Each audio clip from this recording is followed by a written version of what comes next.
Olá pessoal, bom dia. Sou o Matheus, fellow do abdômen. O assunto hoje é doença cística renal, como o professor Davi falou, e vamos lá. É um assunto muito comum, né? A gente sabe que mais de 50% da população acima de 50 anos tem alguma massa renal, uma massa cística, geralmente são cistos benignos. Essas doenças císticas, esse foi o artigo base, desculpa, eu não falei. O artigo base para essa apresentação é da Radiographics de 2015, tá? Ele mostra aspectos das doenças císticas tanto na tomografia quanto na ressonância. Ele classifica as doenças renais císticas em focais, multifocais ou infecciosas. E as multifocais, por sua vez, em adquiridas ou hereditárias. Começando pela classificação do Bosniak, todo mundo acho que aqui já ouviu falar ou está familiarizado. A gente usa isso aqui em tomografia e ressonância, tá? Bosniak é o cisto simples e benigno, como está ilustrado aqui na imagem. Eu complementei, como o professor falou, com algumas imagens de outros artigos, esse aqui da radiologia brasileira, só para ilustrar. É um cisto que tem uma atenuação fluida, uma atenuação que vai até de 0 a 20 unidades de Hounsfield pela tomografia. Tem paredes finas, não tem calcificações, septações ou realce pós-contraste, cisto simples. O Bosniak 2 é aquele considerado cisto minimamente complicado. Na tomografia ele vai aparecer com poucas, algumas finas calcificações ou pequenas calcificações espessas, só que poucas calcificações, tá? Não vão ser muitas. Ou nas paredes ou no septo. E as septações elas podem ter até um realce perceptível, mas você não consegue mensurar. E elas também são poucas. Nem o Bosniak 1 nem o 2 precisam de acompanhamento, eles são benignos e ponto final. O cisto Bosniak 2 ele também inclui cistos espontaneamente densos e pelo menos em parte exofíticos. Por que é que eu coloquei isso? Se você tiver um cisto completamente intrarrenal, ele já vai ser outra categoria, porque a gente não consegue definir bem as paredes ou se está crescendo alguma coisa sólida ali. Então, se tiver pelo menos um quarto do cisto aqui para fora, ele pode ser classificado na categoria 2. Você tem que ver bem o contorno dele. O 2F são lesões um pouco mais complexas que a categoria 2, mas não complexas o suficiente para serem ressecadas. E precisam de um segmento, tá? Já coloquei aqui para chamar a atenção. Então, não é à toa que existe essa categoria. Esse segmento é a cada 1 a 4 anos, a depender da referência. E aqui estão exemplificados, né? São cistos com múltiplas finas septações, não é o caso aqui da imagem, tá?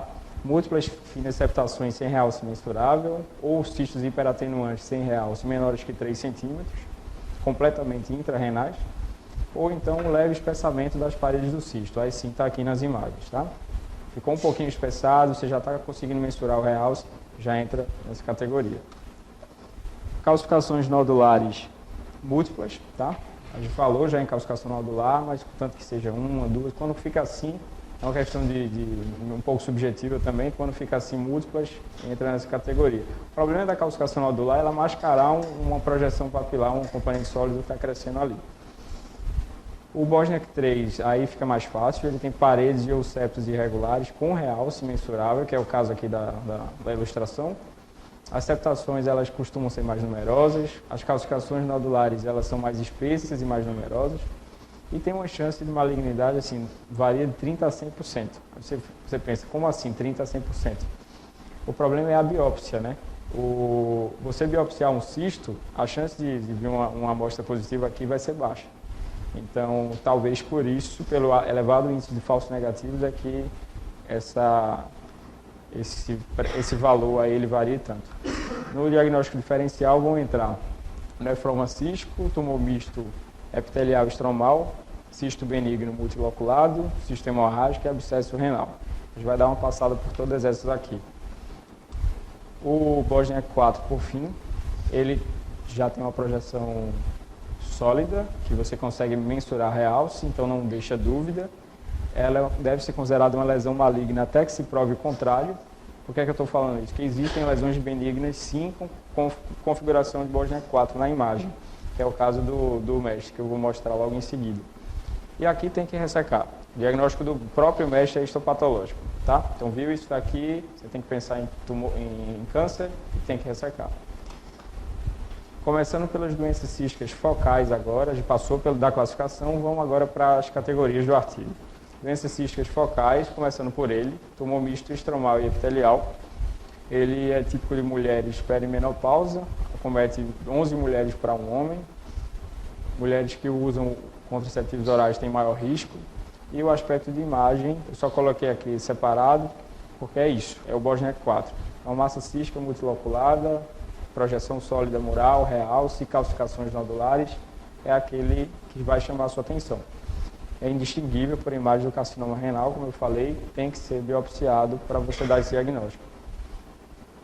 Então é isso aqui, você olha na imagem, tá? A referência, ele considerou isso aqui como um componente sólido na lesão, tá? Esse tecido mais denso aqui na lesão. Você vê que tem umas paredes e septos espessos e essa projeção sólida que ele refere. Isso aqui no mínimo se daria um 3, né? Ficaria em 3, 4 aí. É como o professor falou, um artigo ele é muito completo, ele vai citar do raro, do comum até o raro. Eu acho que é importante a gente ouvir falar no raro, mas tem coisa aqui que, enfim, você não vai ver na prática. O nefroma cístico ele tem uma incidência bimodal, isso costuma cair em prova também.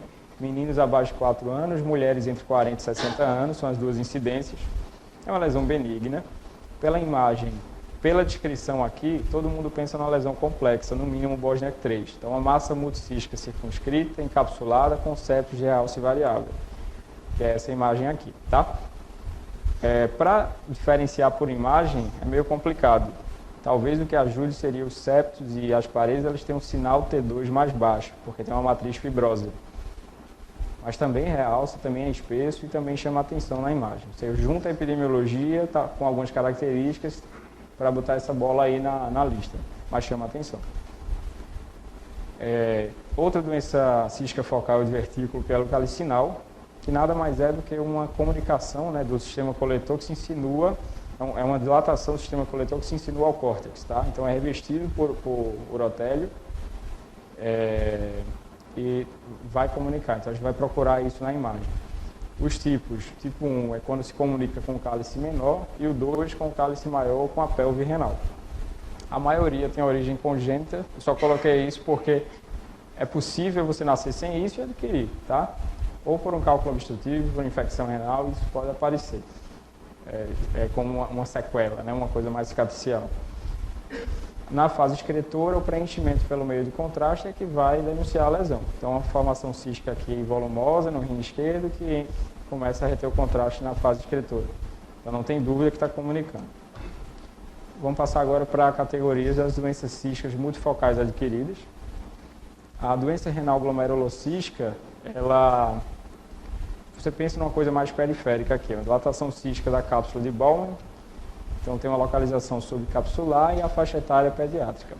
Então, para ilustrar, você bota isso aqui, esse paciente aqui no ultrassom, fica aparecendo, nem sempre você vai definir cistos, eles são cistos tão pequenos que ficam só aí focos hiperecogênicos no contorno do rim. Então quem mata aqui, quem vai matar nesses casos é o T2, o T2 vai aparecer esses cistos bem definidos, tá? Esses rins eles podem ser normais ou hipoplásicos, porque esse paciente ele pode progredir para uma nefropatia crônica, então nem sempre vai dar, por exemplo, fazer contraste. A nefropatia induzida por lítio, eu acho que todo mundo já ouviu falar também. O lítio ele é tóxico para o rim, né? Ele, a princípio, tem 3 fases: intoxicação aguda, diabetes insípidos nefrogênica e doença renal crônica. Isso é bem descrito na literatura. Eu só coloquei isso aqui do histopatológico para a gente ter... Porque aqui, você usando a medicação, você vai ter cisto. Como assim? Porque, de fato, vai ocorrer uma glomerulosclerose, tá? Então, o parênquima ele vai ficando fibrosado, vai ficando duro, e os néfrons funcionantes, os túbulos funcionantes, eles vão dilatando, tá? O aspecto de imagem é isso. Os rins eles têm tamanho preservado, mas eles têm múltiplos pequenos cistos, eles costumam ser pequenos, com distribuição mais ou menos uniforme, né, bilaterais, 1 a 2 milímetros, e são tanto corticais quanto medulares. Tá? Ficou muito pequena, ficou muito ruim a letra, tá dando para ver daí, não? A doença renal cística adquirida isso é uma coisa comum, isso é uma coisa que deve estar na nossa cabeça, tá? Porque a gente vai pegar muito paciente nefropata crônico, em diálise, Não é qualquer cisto que vai definir essa doença, tem que ter pelo menos 3 cistos em cada rim, tá? Esses cistos eles variam de 0,5 a 3 centímetros de diâmetro. A incidência vai aumentar com o tempo da diálise. Eu coloquei esses dados aqui para deixar mais claro. Com 2 anos de diálise, uma incidência de 13%, que pode chegar a 100% depois de 10 anos. Então, para você ver como isso evolui rápido. A fisiopatogenia é mais ou menos a lógica da anterior que eu falei, a nefropatia compensatória dos néfrons funcionantes. Então, os néfrons funcionantes num parênquima fibrosado vão estar lá fazendo sua função e vai haver acúmulo de secreção nos túbulos distais, tá? O mais importante é isso daqui, tá? Tem uma chance de malignização, vai de 2 a 7% e tem relação com o tempo da diálise também. Quanto mais tempo, mais chance de fazer um carcinoma de células renais aí em cima. Aqui é um exemplo, tá? É um paciente nefropata, ele em 5 anos ele evoluiu de rins com aspectos relativamente normais para esses rins hipotróficos com múltiplos cistos. Eles não têm predomínios, podem acontecer em qualquer topografia, é só ficar ligado. A gente faz ultrassom em paciente dialítico aqui, nem sempre vai dar para ver, mas assim, olhar com carinho esses cistos, porque às vezes está crescendo alguma coisa sólida ali. Os rins multicísticos displásicos é uma desordem não hereditária, comete 1 para 4.300 nascidos vivos. A teoria mais aceita é um problema da diferenciação embriológica, mesmo o blastema metanéfrico, que é o precursor, ele não vai conseguir maturar, então esse rim vai ficar com aspecto imaturo e não funcionante. Na infância, o que é observado? Uma substituição pode ser ou uma parte ou todo o parênquima renal por múltiplos cistos que não se comunicam, tá? Tem também descrita a associação com refluxo vésico-ureteral. No adulto, você pode ou não detectar nada na loja renal, porque atrofiou, você não vai ver, ou então uma pequena massa sem significado clínico na loja renal, ou então isso daqui, tá? Você só vê esses cistinhos aqui onde era para ter sido um rim, tá? Ficam esses cistinhos e o outro rim ele aumenta, hipertrofia compensatória, vicariante. A doença renal cística localizada, eu pelo menos nunca vi, mas assim, começa a confundir as coisas na cabeça aqui, mas só para lembrar que é localizada, então você vai ter substituição também do parênquima renal, mas bem localizado, e entre um cisto e outro, você vai conseguir observar parênquima. É o caso aqui, tá? Você vê os terços inferiores do rim direito, eles estão substituídos por cistos, mas não todos substituídos, tá? Você vê parênquima, no pós-contraste fica mais fácil, tá bom? Cistos da pelve renal, isso também é uma polêmica. Todo mundo fala, tem para e peripiélico. Vamos lá, organizar. Os cistos parapiélicos, eles são cistos corticais que se insinuam ao seio renal, eles se insinuam ao pelve. Eles são cistos, geralmente eles são isolados, tá? Únicos, unilaterais e simples. Enquanto que os sinusais ou peripiélicos são aqueles que se confundem com hidronefrose. Você coloca o ultrassom, você está vendo um exame sem contraste, você acha que é o sistema coletor e não é. Então, eles têm a origem linfática no hilo renal, geralmente são múltiplos, pequenos e bilaterais e, como eu falei, às vezes para você matar, você precisa da fase excretora. Na fase excretora, você vê essas formações aqui por atenuante subjacente, o que pintou é sistema coletor, o que está por trás é cisto, tá? E, geralmente isso aqui está nos 2 rins. Outra categoria são os cistos relacionados a infecções renais. O cisto relacionado à infecção vai ser um cisto complexo. Então pode ser abscesso da etiologia que for, ele vai ser complexo, em qualquer método. Então, ultrassom, tomografia e ressonância. É um cisto com conteúdo espesso, é um cisto que tende a ter septações espessas, realce periférico. Por ser abscesso, o realce na fase arterial, ele se destaca. Às vezes você vê esse halo hipoatenuante aqui na fase nefrográfica também, ele é descrito. E outros comemorativos também, gás, restrição à difusão na ressonância, ou seja, tudo que um abscesso vai ter em qualquer parte do corpo, tá? Abscesso piogênico. Esse caso aqui da aspergilose renal é só um abscesso em particular que o artigo mostrou, ele ocorre em imunocomprometidos. A fisiopatologia pode ser tanto por via hematogênica quanto por via ascendente, trato urinário. E vai ser um cisto complexo, como eu falei, tá? O diagnóstico tem que ser por aspirado ou por exame de urina mesmo, porque não tem como diferenciar. Agora, às vezes ele tem uma evolução dessa, né? Como esse caso aqui. Em 4 meses, esse cisto ele parece que rompeu e esse tecido inflamatório aqui, ele envolveu o espaço perirenal. Se você não vê num abscesso comum, você já pensa numa imunodeficiência, alguma coisa que bata com esse mau prognóstico de evolução. A hidatidose renal, esse sim não é bem um abscesso, é um cisto que tem características um pouco mais específicas, esse dá para sugerir por imagem. É uma zoonose causada pela larva do Echinococcus granulosus. Envolve mais comumente fígado e pulmões, mas os rins eles podem ser envolvidos também. Não é tão comum, mas 2 a 3% dos casos. Eles podem permanecer assintomáticos por vários anos, tá? E pela imagem eles têm uma evolução. Eles podem ser, a princípio, cistos uniloculares, você não vai olhar, não vai dar valor, mas podem evoluir para cistos multiloculares, que é o caso aqui, com cistos filhas, e podem ter, inclusive, realce da parede dos septos. No futuro, isso pode calcificar na periferia, aí fica ainda mais específico para esse diagnóstico. E, por fim, as doenças císticas renais multifocais hereditárias. A doença renal policística autossômica dominante tem uma incidência de 1 para 500 a 1000 nascidos vivos, isso é comum, todo mundo aqui vai ver. Os dois tipos são o tipo 1, que é 85% dos casos, relacionados à mutação do gene PDK1, e o tipo 2, 15%, o gene PDK2. Essa forma, tipo 2, ela é menos comum, mas ela é mais branda e ela tem um início mais tardio. Esses pacientes têm risco aumentado para outras comorbidades, dentre elas as doenças valvares, cardíacas e aneurismos intracranianos. E 50% dos pacientes evoluem para nefropatia terminal. Os critérios diagnósticos, eu trouxe essa referência aqui, esses são os critérios atualizados ultrassonográficos, porque os critérios originais eles são para quem é portador do tipo 1, para quem tem a mutação no PKD1. Tá? Esse daqui é para, assim, ele tem uma aplicação prática, né? Então, quando é que você vai fazer o genótipo assim na vida? Então, não vai. Então, ele tem uma aplicação prática. Quando você sabe que o paciente ele tem alto risco, história familiar, mas você não sabe o genótipo dele, se é tipo 1 ou 2, isso não importa. Então, para esses pacientes que têm história familiar, você está fazendo lá o ultrassom, ele tem entre 15 e 39 anos, ele precisa ter 3 cistos renais.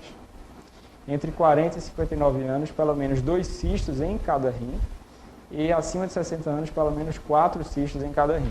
Você vê que o número de cistos necessários ele vai aumentando com a idade, né, porque a incidência de cistos ela vai aumentando também, então para tirar esse viés. Pela imagem é isso daqui, tá? Nem sempre vai ser assim. Então os rins eles vão estar aumentados com a substituição do parênquima por múltiplos cistos e a tendência a ver cistos em outros órgãos também, fígado, pâncreas, por aí vai. A doença de von Hippel-Lindau é autossômica dominante, tem uma incidência 1 a cada 31 mil a 53 mil nascidos vivos, então é uma doença rara. São descritos até 40 tipos de lesões em 14 órgãos diferentes, tá? Como é uma doença que mexe com o gene supressor tumoral, é uma doença, esse paciente ele tende a formar tumores, tá? Os mais prevalentes seriam o hemangioblastoma e os cistos renais, mas o CCR, por exemplo, a gente está falando disso aqui, ele deve ser considerado, ele é bem prevalente nesses casos. Então, feocromostoma, cistos pancreáticos e tumores neuroendócrinos do pâncreas também são descritos. Aqui tem que ter um cuidado porque a gente não se deve falar em cisto simples, em von Hippel-Lindau.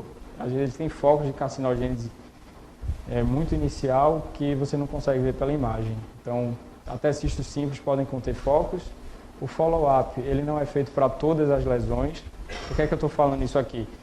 Esse paciente, às vezes, ele tem tantos nódulos no rim que se ele sair ressecando tudo, ele vai ficar sem rim. Então, não é assim. Se ele tem nódulo pequenos, nódulo sólido, menor que 3 centímetros, basta fazer um follow-up a cada 6 a 12 meses, tá? Até isso aí crescer. Nessa imagem aqui estão ilustrados cistos complexos, né, no polo inferior e terço médio. E existe uma formação sólida aqui na adrenal, que realça bastante, com hipersinal T2, que é um feocromostoma.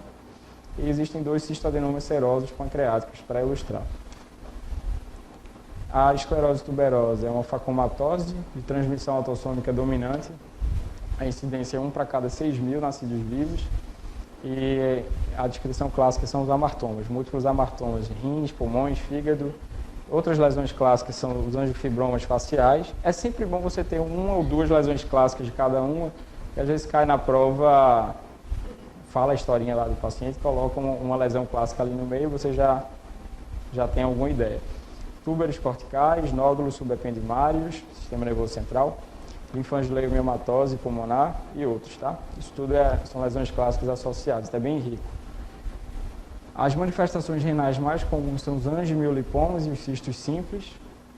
É descrito na literatura que esses pacientes com esclerose tuberosa, eles costumam desenvolver carcinoma de células renais numa média de 25 anos mais cedo do que a população geral.